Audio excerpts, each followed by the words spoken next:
In just a moment, you are going to brush one coat of polybrush on the entire surface.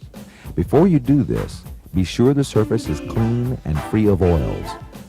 Thoroughly wash the surface with MEK.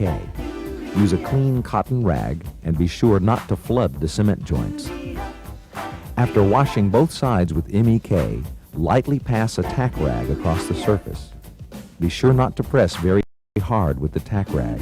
It contains beeswax that could transfer to the surface with excessive pressure. Using the same recipe of 3 parts polybrush to 1 part reducer, brush a coat over all of the fabric. The idea is to turn the entire surface pink. Applying this coat of polybrush accomplishes 2 things. First, it seals the fabric weave, and second, polybrush acts as a cement that soaks through the fabric and bonds the fabric to the surface.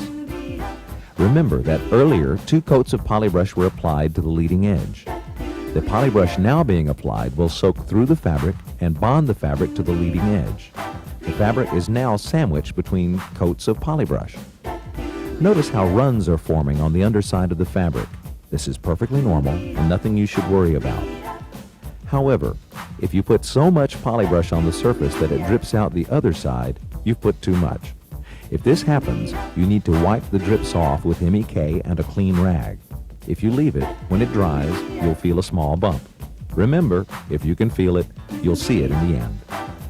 Apply this coat of polybrush much as you would a coat of varnish on wood.